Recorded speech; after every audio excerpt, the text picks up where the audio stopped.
jewels in thy faulty brow, and ring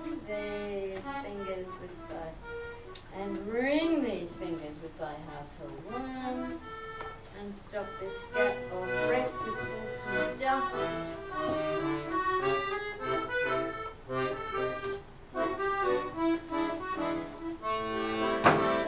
And be a carrion monster like myself. Oh, yes.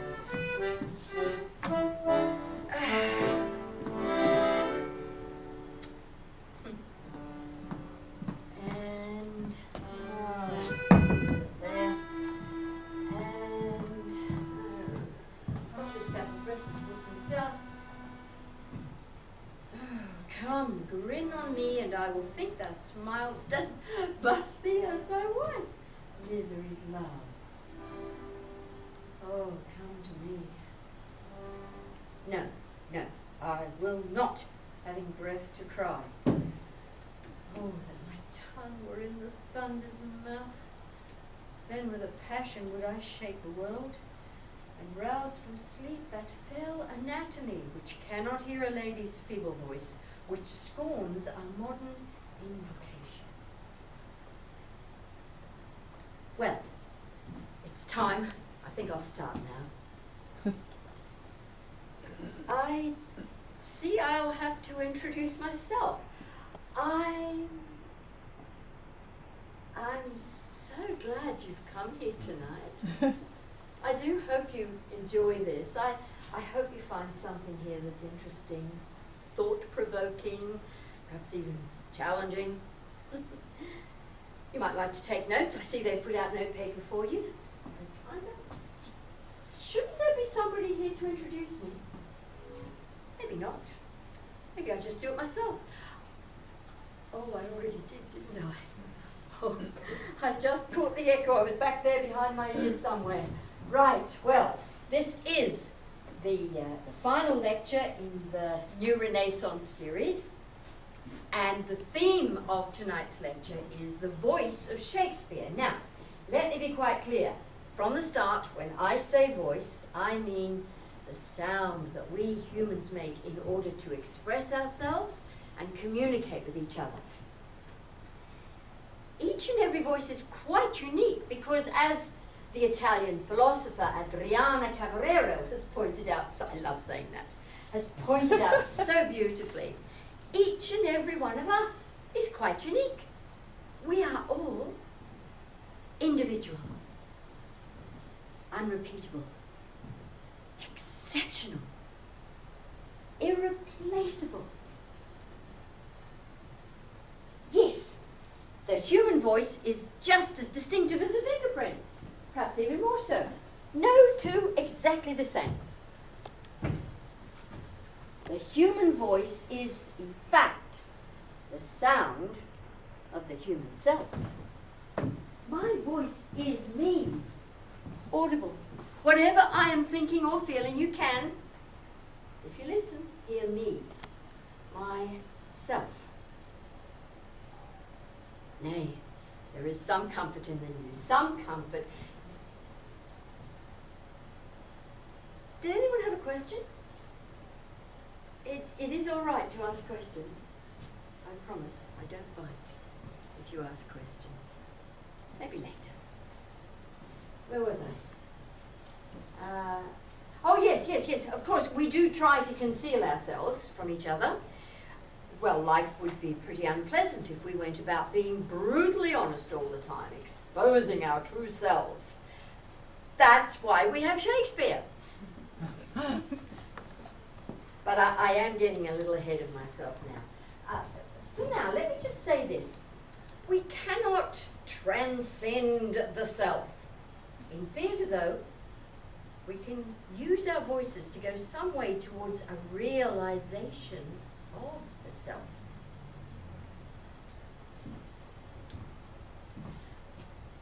I am not mad. This hair I tear is mine. My name is Constance. I was Geoffrey's wife. Young Arthur is my son, and he is lost. He's not really lost, and His name is not really Arthur, and this is not really me. I'm not normally like this. I have of late, wherefore I know not, lost all my mirth, forgone all custom of exercises, and indeed it goes so heavily with my disposition that this goodly frame, the earth, seems to me a sterile promontory. This most excellent canopy, the air. Look you. I am not mad. This hair up here is mine. My name is Constance. I'm Geoffrey's wife. Young Arthur is my son, and he is lost. I'm not mad. I would to heaven I were. Look you, this brave o'erhanging firmament, this majestical roof fretted with golden fire. Why, it appeareth nothing to me but a foul and pestilent congregation of vapours. But I guess you've heard it all before. Madness, depression. What's it all about? All these words. It's not about meaning, is it? Meaning is inherently unstable, according to Derrida and many others. No, it's all in the context, really, isn't it? I mean, suppose you thought that this was a castle in Denmark, and I was of royal blood, and a guy. Well, then you might be tempted to think that my mental instability had something to do with the fact that my mother had married my uncle, who'd murdered my father, whose ghost was haunting me. But it still wouldn't explain the missing child, would it? Or the hair-tearing routine. No, it's a complex problem, isn't it? Words, words, words. How do they do that? How do they do that thing where you take them out of one context and put them in another, and they stay the same, but they do something else as well? I mean, look, if I take an egg out of the fridge and put it in a pot on the stove, it's still an egg. And then I might light the fire under the pot, and it becomes a hot egg instead of a cold egg. But it's still an egg. And then it changes its consistency, and it becomes a hard-boiled egg. Yes, and there you are. Words are like eggs. Right. But what gives me the right to take someone else's eggs, words, and cook them, so to speak? I mean, I own the egg. It's mine. I can do what I like with it. There are loads of interesting things I can do with an egg. I could try changing it into something else. Spinach, perhaps? But why would I bother? Why wouldn't I just buy spinach in the first place? It's a different process. Hens lay eggs, spinach grows in the garden. I am here, you are there. My heart is in your keeping, and you know it not.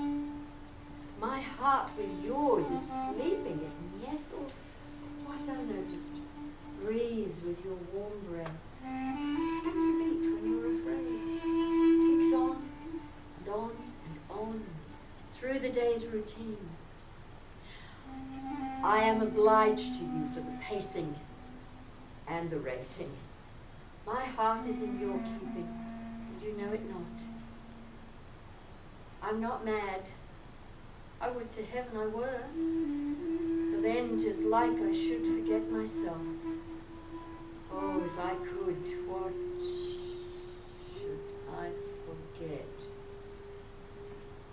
I forgot.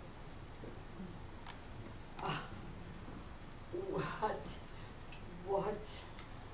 Whoa, talk about a senior moment. There's always a reason why we forget things, isn't that right? If I could, what? Let's try a different tack. Does anyone know the scene? It's King John, and Constance is talking to the Cardinal and the King. And there's... Preach some philosophy to make you mad, and thou shalt be canonized, Cardinal. Yeah.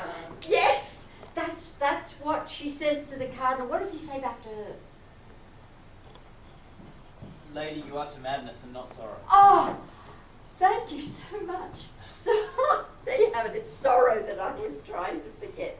Sorrow.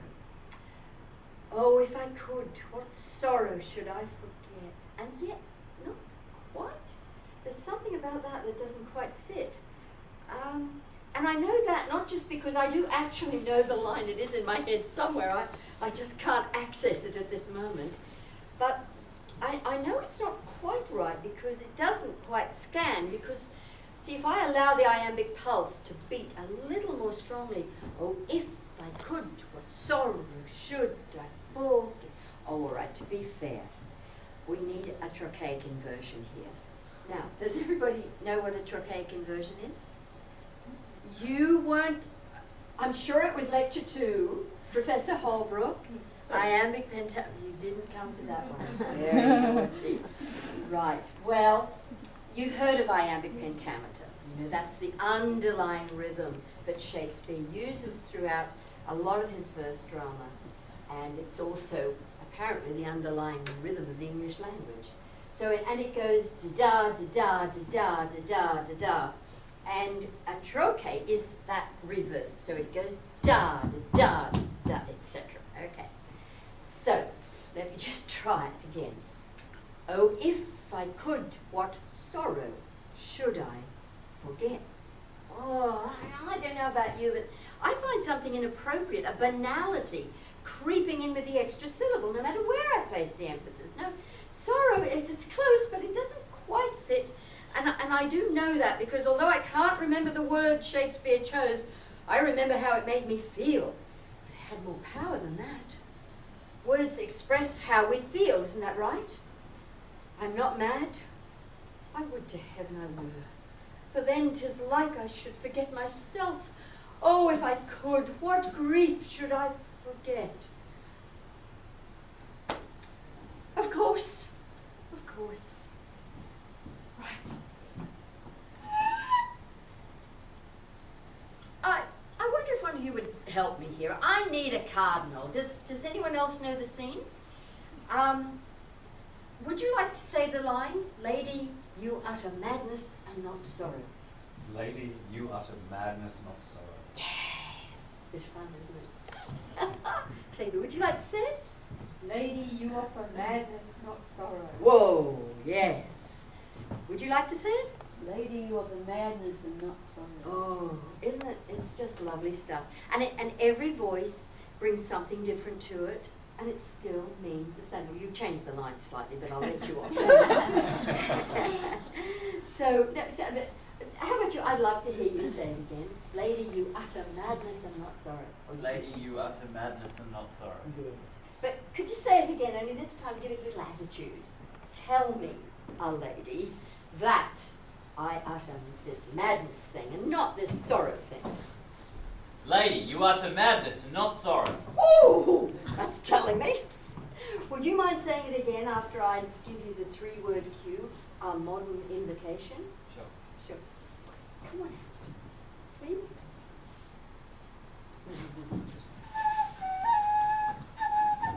This is fun. It's always fun having someone to play with.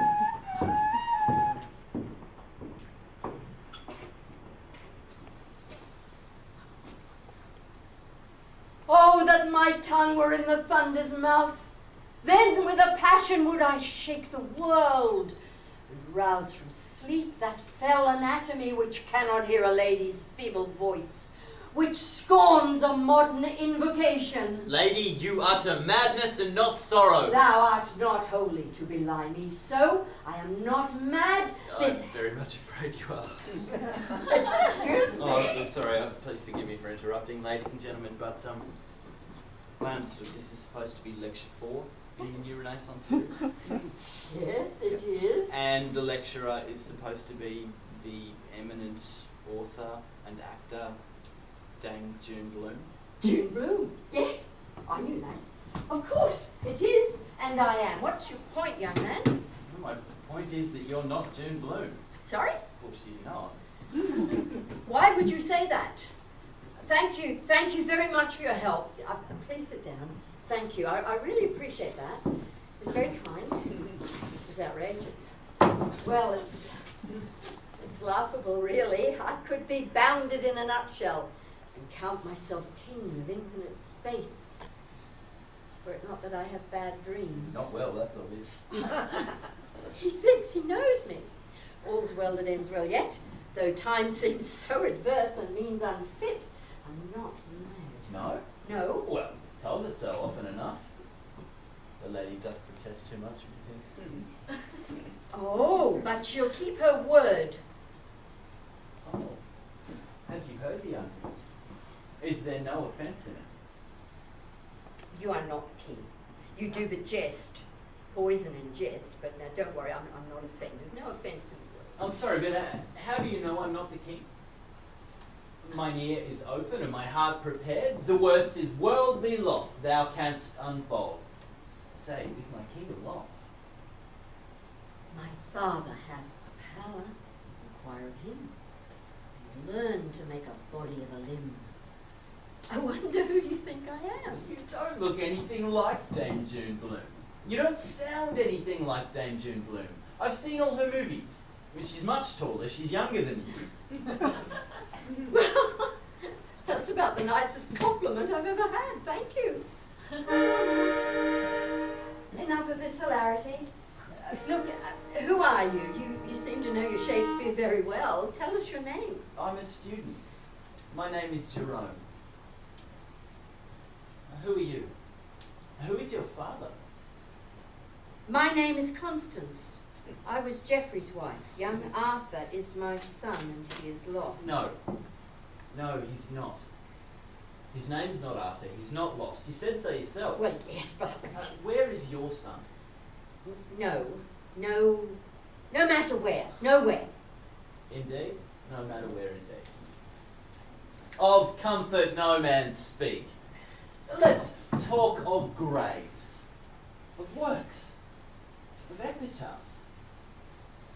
Make dust our paper, and with rainy eyes write sorrow on the bosom of the earth.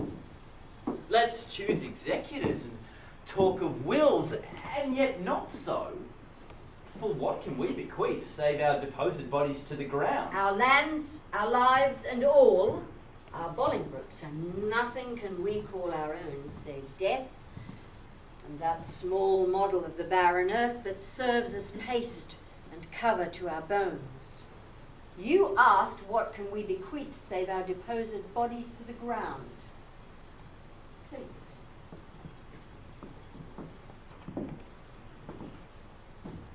Our words.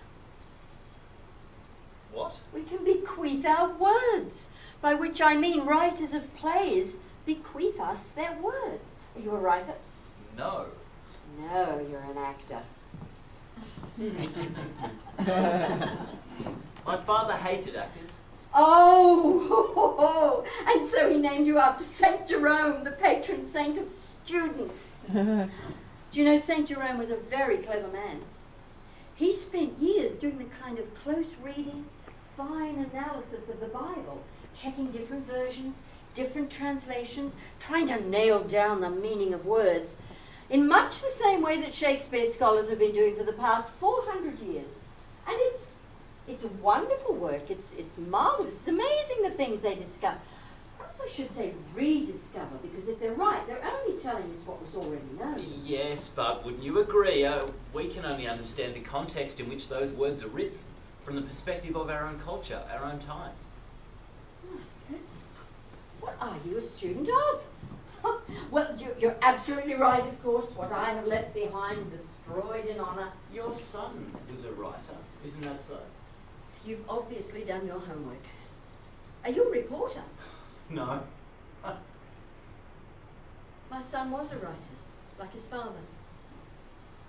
My husband George used to say he was the hermit, writing stories in a cave, while I was the magician, travelling the world, creating magic. George used words to weave magical traces around ordinary lives, where I have always tried to find some kind of present truth within the words. But Charlie used words to hide the truth. No, that's not fair. Your husband's last book was never published, was it? No? Why not? I read it, some of it. The manuscript sat on the kitchen table for a week before I looked at it. Most of the time I forgot it was there, but there was an element of conscious procrastination. Perhaps he wanted you to read it, to have read it, his epic novel. Yes, so that he could ask me what I thought and then completely ignore anything I might say. Eventually I decided to look at a few pages while I was filling in time as I was making pancakes. I'd been listening to the radio when I was overwhelmed by a wave of guilt that I wasn't devoting this potential thinking time to a project of my own, a book of poems I was working on at the time. So I tried thinking for a few pancakes. How'd it go? All I got were prematurely turned pancakes. Lovely colour, but soggy on the inside. Not much of a cook then. So I picked up a few pages and found myself plunged into a part of my own history. So that's how it's done, I thought. You just write it as it was, changing the names as you go. Oh, I wouldn't put it quite like that. Yes, except that he had written me out of it. No. It was a novel, it was fiction, for Pete's sake. I did not exist. There was Sam, the Welshman, who was our lodger for a time, and his dodgy posh mate. And our home, he described it so well, right down to the records we pirated. And the dodgy posh mate's girlfriend, who was actually a very good friend of mine. And I fancied Sam something rotten. George never knew that. Did your son know that? Sam knew. Sam slept with every woman in the whole community, but he never made so much as a pass at me. Perhaps he was loyal. Your son must have known. My son wasn't there. He left. Left. He ran away. Perhaps I wasn't just not there. I did not exist. How weird. Unbelievable. Because I was there, and I am here, and I did not fit into the plot, but I was there, and who is with me? Who can hear as I can with eyes in my ears? There is no sense in. This is not sensible. Oh, I should be drunk to be so stupid. What price my hard-won right not to judge myself? I turn it out, not in. I'm so sorry, everyone. The lecture seems to have gone awry. I think we should get back to the topic. Thank you. Which is the voice of Shakespeare. Because the question is, with whose voice does Shakespeare speak? Well, metaphorically, of course, his own, whoever he or she was. But we are not dealing with metaphor here. We're dealing with the real, live, living Shakespeare, the one who struts his hour upon our stages in our times, telling our stories. And that can only happen if his words are being created anew in our bodies. Why? Well, Why can't we just read them? I enjoy reading them. It makes perfect sense to me just to read it to myself. you know, I could answer that in great depth if there were time. And I shall in my next lecture series, which will be entitled Shakespeare, the Voice of Australia. Do feel free to attend, you might learn something.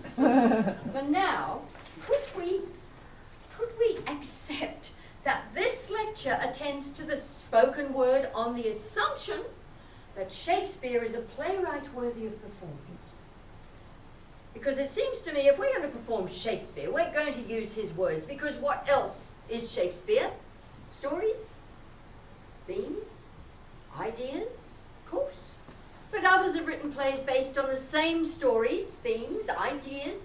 Why do we still perform Shakespeare? Because of the words he chooses and the way he strings them together.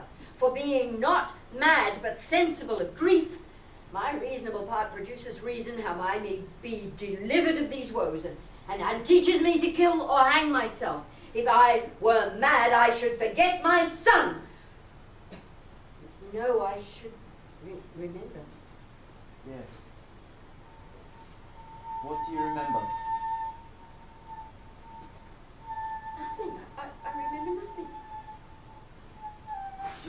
writing. Writing? Yes. Images of silence, sound and quality taking form inside me, sliding magically down the insides of my arms, ideas falling from my fingertips as words. I remember my son. I remember making breakfast for him.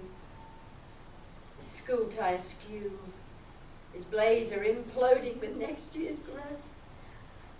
That was the year he believed me, in all honesty, to be immortal, because he'd heard that I had once stepped aside hurriedly for Bernard King. Well, no one here knows who Bernard King is. Oh, really? Someone? Oh, A lot of people. Oh, Barry Otto. now you're talking. Bernard King is dead. Long live the king. So is the dog. The dementedly devoted dog. Yes, the dog. Named for a famous African queen. Well, how funny you should have heard that. She was actually, her kennel name was Edwina Charlotte. My father's name was Charles Edward. Charles Edward. Really? A right royal sounding name. A bit old fashioned though, don't you think? Old fashioned, is it? Well, you should know. Or are you past all that? You can't hurt me with that. Don't you know I belong to the favoured generation? You're not a baby boomer. No, better than that.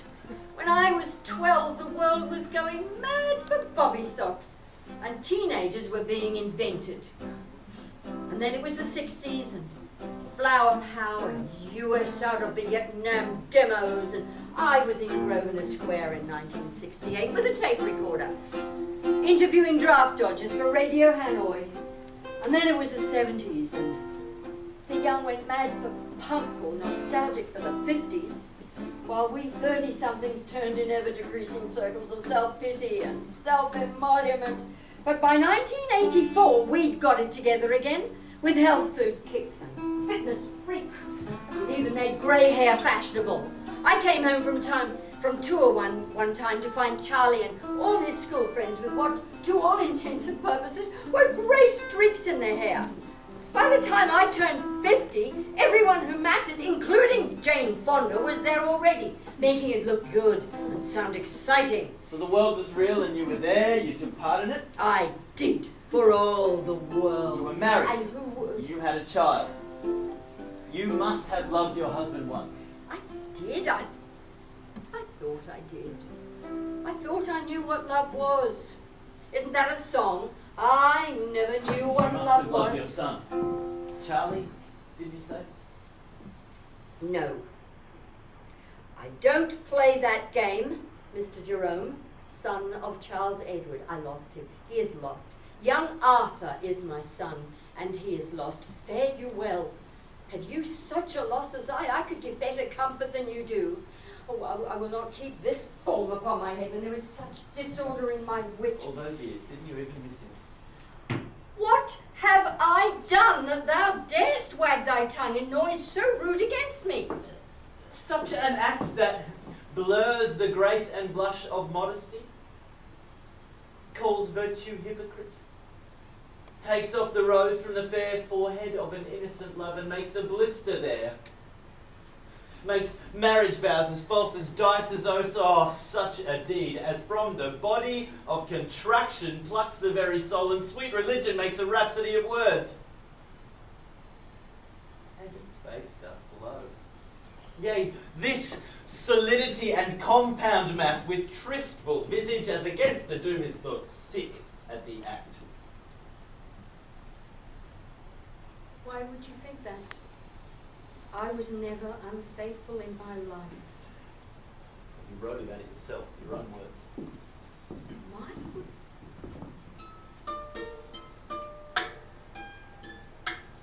You know, I remember so many words, but when we perform Shakespeare's text, it is the voice which provides the words that matters. I don't mean the words don't matter. The words do matter, of course they do. We must have the words. We do have them. We have them for a reason. But that's all they are, words. Black marks on a white paper, or mental constructs, until we voice them. Now, with whose voice does Shakespeare speak? With mine?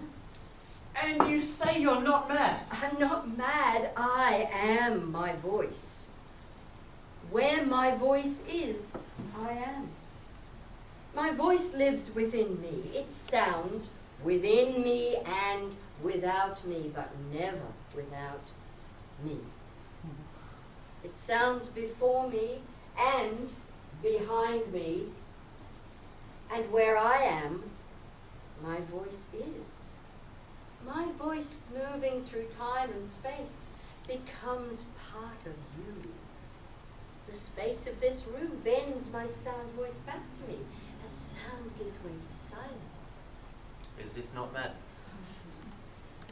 If I were mad, I should forget my son, or madly think a babe of clouds were he. I'm not mad. Too well I feel the different plague of each calamity. Do you know me? I cannot tell. Assuredly you know me.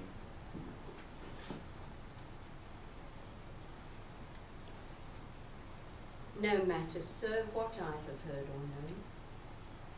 You laugh when boys or women tell their dreams. Is not your trick? I understand not, madam. Well, then you may sit down. Oh, yes, for heaven's sake, let us sit upon the ground and tell sad stories of the death of kings. How some have been deposed, some slain in war, some haunted by the ghosts they have deposed, some poisoned by their wives, some sleeping killed, all murdered. But within the hollow crown that rounds the mortal temples of a king, keeps death his court. There the antic sits, scoffing his state and grinning at his pomp, allowing him a breath. A little scene to monarchize, be feared and kill with looks. Infusing him with self and vain conceit, as if this flesh which walls about our life were brass impregnable. And human thus comes at the last, and with a little pin bores through his castle wall. Farewell, King. Full fathom five, thy father lies, of his bones are cold made, those oppose that were his eyes, nothing of them that doth fade, but doth suffer a sea change into something rich and strange, seen in sounding ring his bell hung.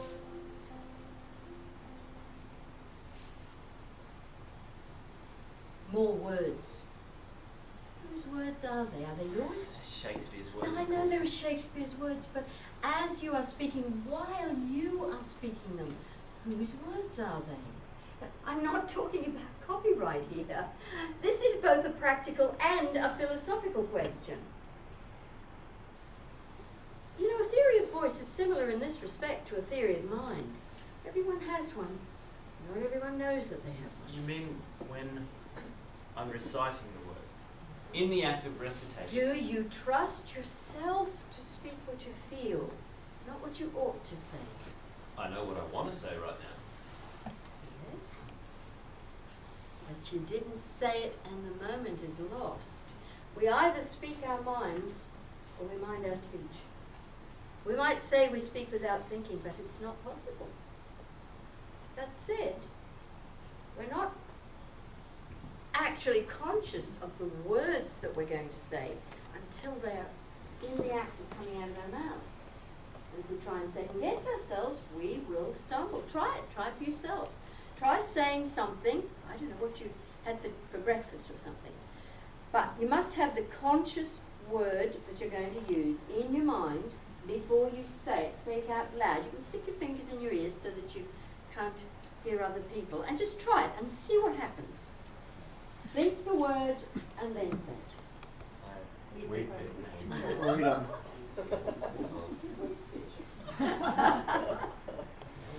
Do you see how it interrupts the natural flow? You know, we just go one word and we stumble over it. And it's very tricky, and the brain gets very confused when we do that because it interrupts the natural flow of the language. That's not how natural language works. Now, when an actor speaks a memorized text, she does already know the words, but in the world of the play, the character doesn't know what the words will be. So, how do we create that illusion that the character is expressing a thought rather than repeating, quoting remembered lines? Do you have another passage you could use? I'd like to extend this particular teaching point, and you do seem to have volunteered yourself as my guinea pig. Sure. Thought you might. Right. Now, while Jerome is speaking, close your eyes and see if you can distinguish just from the sound of his, I think we'll take the lights down as well, just from the sound of his voice, whether you think you hear quoting or reciting or remembering or demonstrating or doing acting. It's another technical term we use. They're all different performative functions. Or if you think you hear Jerome expressing a thought, or perhaps expressing the thought of the character whose words he's speaking. And you may choose which performative function you want to play with. About 10 lines would do. Could we have the lights down, please? Thank you. Cover your heads and mock not flesh and blood with solemn reverence. Throw away respect, tradition, form, and ceremonious duty, for you have but mistook me all this while. I live with bread like you, feel want, taste grief, need friends. Subjected thus, how can you say to me, I am a king? Thank you. Thank you. Can we have the lights? Thanks. Well, what did you think? Reciting? Yes. Quoting? Yes. Yes. Thank you. It's really clear in the quality of the voice, isn't it? Yes. Would anybody else like to have a go? Yes? Oh, I see a hand up the back there. Yes, come on down.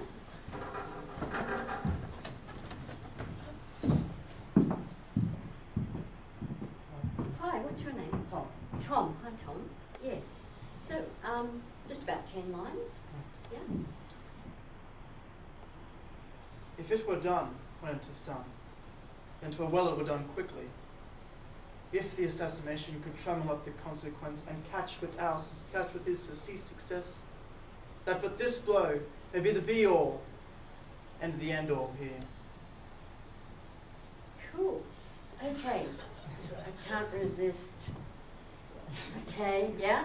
Yeah? Because if you think, what I was saying earlier about, expressing yourself, and it has to be all of you. It can't just be part of you. And this says, I'm not totally here. Yeah? It's a defense mechanism, a very useful defense mechanism. But when we're acting, we have to be the people who don't have defense mechanisms, yeah? Not these ones anyway. So try it again and soften your ankles, soften your knees, soften your pelvis there a little bit, yeah? In fact, even just if you even sit down a little bit, it tells your body, oh, I've got to play here. More of me, yeah? Okay? And go again. If it were done when it is done, then 'twere well it were done quickly. If the assassination could trammel up the consequence and catch with his to cease success, that but this blow may be the be-all and the end-all here. Wow. Yeah, yeah. Isn't it amazing, you know? It's such a subtle difference, but we actually heard the Tom who is Macbeth, yeah? Because there's no Macbeth without Tom, yeah? In that moment, it's only you, and it is you, and it's really you. That was lovely. Thank you so much. Thank you. Wow. Jerome, how would you like to explain to us in your words how the voice works? It's a process of transformation from me to you. My thoughts evolve, those that survive demand expression. They take oral shape within my breath, inside my body. The vibrations set in motion swirl and blend and reform on their way into the room where you might judge them, wanting. I let them go, allow them to move freely through my skin, my bones, our shared space, your skin, your bones. Yes, very well expressed. Right, so what makes us think that giving voice to Shakespeare's words involves anything different? They're still just words, thoughts, as you said, which have taken oral shape within the speaker's body to be expressed in order to be perceived by the listeners as what? See, what I would like you to perceive are the thoughts that give rise to the sounds I shape into words. So whether the words I use are coined by me or Shakespeare, the voice I use is mine, therefore the words, in a sense, are mine. Yes, only if the thoughts that give rise to the words are yours. But I can hardly think someone else's thoughts. No, but you can think something so unreal, something so unlikely to ever be true. Sit down. You see, I dreamt I spoke with your voice. Your thoughts, unbidden and unwarranted, sprang from my mouth. My head was crammed with your dreams. Your fantasies snaked around my heart. My blood ran deep and red within your veins. Your sleep encompassed my dream. I dreamt you wished with my soul. My spirit laughed with your tears. Your sighs proclaimed my needs. My life gave up your ghost. You gave up my love. I dreamt I spoke with your voice. I spoke of dreams beyond desire.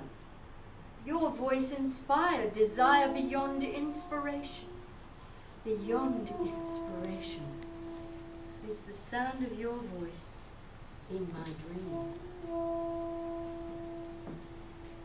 It's not true, is it? You wrote that poem, but it's not true. He never really existed. That man you wrote about, he's a dream lover. Of course it's not true. But if I imagine it, I think it. And then if I speak it, it has to be true. The true expression of what I'm thinking just in that moment. Do you understand? I live with bread like you. Feel want. Taste grief. Need friends. Subjected thus, how can you say to me I am a king? Young Arthur is my son, and he is lost. You hold too heinous a respect of grief. Talks to me that never had a son. You are as fond of grief as of your child. Grief fills the room up of my absent child. Lies in his bed, walks up and down with me, puts on his pretty looks, repeats his words, stuffs out his vacant garment with his form. Then have I reason to be fond of grief? You never cried for him. I only ever cried for him. Oh, could you be a bit more melodramatic, please? Not without music. You see, the thing is, I think of you. That's all I do. I read a poem, and I hear your voice. Just a phrase, an echo in my mind, so clear. Is this grief or obsession? I walked down Adelaide Street and you were there, in a shop doorway, buying a book on mushrooms, looking at shirts. Is this grief? I'm not doing it consciously, you understand? It happens to me. Grief, obsession, you happen to me. Okay. I get it. It's not about your husband. It's not about a lover. Is it supposed to be about your son? Why does it have to be about anybody? Why can't it be a total fantasy? Why can't it be about you? You're not real. If you were real, we'd hardly be having this conversation. Not that this is a conversation. If you really existed, well, for one thing, you'd be doing all the talking, and it would be about yourself, your work, your life, your friends, your beliefs. No, that's not true. You never willingly shared those things with me. No. Are you contradicting me? Did you have the temerity to speak for yourself in my fantasy? Oh, good. Now you can talk some sense into me and then I'll be cured. It's not real. It never was real. Oh, liar, don't tell lies. You do. I do. I have lied. I'm good at it. It's something I do well. You should know that. You are my lie. I'm real. I'm here. Too right. That's how good I am. Arrogant, too. Could be. But that's another lie.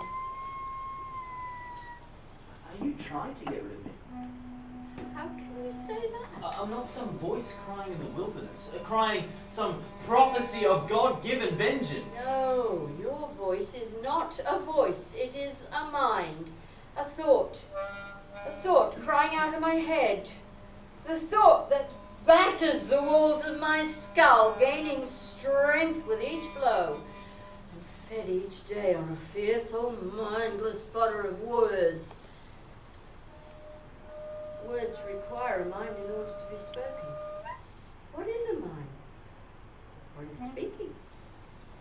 Speaking is the act of giving voice to words. What are words? What is a voice? Voice is the body within the words. What is a body? What are words? Cannot express my thought. It is a monster that defies description. And so I wonder, who is with me? That history could be reenacted is irrelevant. Irrelevant? To whom? Have you forgotten my father? Oh, you keep saying he was lost. You don't lose a son. Is he dead? I mean, where is your son? Tell us the truth, at least be honest with yourself. He ran away from home 40 years ago. He went overseas, became a writer, raised a family, never let me come anywhere near them. You obviously know this. Yes. But now I don't know why.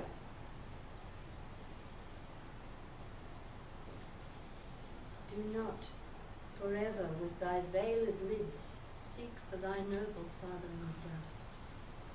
Thou know'st 'tis common. All that lives must die, passing through nature to eternity. Aye, madam, it is common. If it be, why seems it so particular with thee? Seems, madam. Nay, it is. I know not seems. Precisely. It is. It must be. Just in that moment, your reality and that of the character collide, as it were. I mean, like you did just now, as you're speaking those lines from Hamlet? Yes.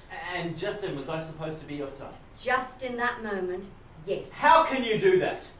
How can you be so blatantly unfeeling? You know, I could paint if I wanted to. Real arty, crafty stuff. You'd faint when you beheld my miracle. People would flock in their millions. They'd gasp. Gasp in awe. Women, the beauty. Men would grin knowingly. Full of perception, proportion. Deception, misconception. No one would even know. No one. I know. I would know. How do you know that poem? That's my favourite poem from your last book. Oh my goodness, he's actually read my poetry. Yes, I recognise quite a lot of it today. And isn't it fun how you heard it and you received it, and whether you thought it was poetry or some self-indulgence on my part, playing with Jerome, nothing to do with anything, you made something of it for yourself. You are so much a part of this. Jane, can I ask you a question? Oh, I'm sorry. Is it that time already? Do we have time for questions? I don't think so. I think I'll just leave it at that. I can't quite think. Today has been totally out of order. You should stop now. Today began with a whinge, and without so much as a by your leave. It sold out. Cynical leave taking. Enough, leave it be. Should be horsewhipped. Height of damned impudence. I think I'll lock the door now. Had enough todays for today. Where is your son? Oh, speak to me no more. These words like daggers enter in mine ears. No more. There's matters in these sighs, these profound heaves you must translate. 'Tis fit we understand them. Where is your son? Ah, good my lord, what have I seen tonight? What, Gertrude? How does Hamlet? Mad as the seas and wind, when both contend which is the mightier. Are you talking about yourself or your son? I'm sorry? I thought you meant questions relevant to the lecture. You keep saying he was lost. You don't lose a son. Is he dead? I was playing with text. I thought you understood that. Is there anyone else who didn't get it? That was the whole point of the exercise after all. No, I do. I do get it. You just never cared for your son. You don't even remember him. No. That is not how it was. My son did not remember me. Remember me? Remember me, yea. From the table of his memory, he wiped away all trivial fond records, all sorts of books or forms, all precious past that youth and observation copied there. It's never enough, is it? The words inside your head scrambling for freedom. It's never enough, the space between the words, inviting interference. It's not enough to know, to have, to feel. There must be space outside my head. A clear, receptive silence. Room to maneuver. Yes, that's how it should feel. How do you know that poem? I never published it. I thought my father wrote that poem. He taught it to me many years ago. No, How do you know it? he didn't write it.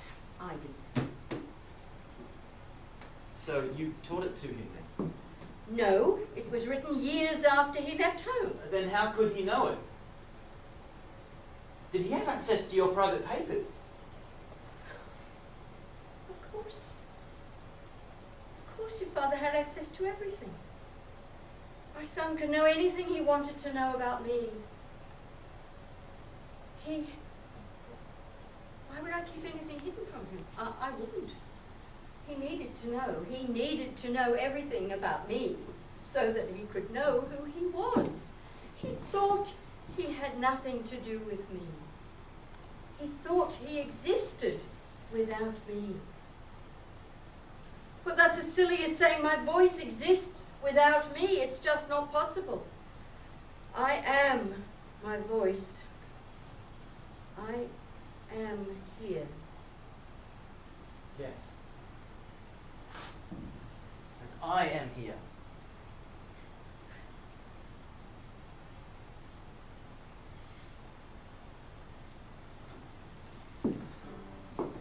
Come away, what's done cannot be undone. The sun no sooner shall the mountains touch, but we will ship in hands and this vile deed. We must with all our majesty and skill both countenance and excuse.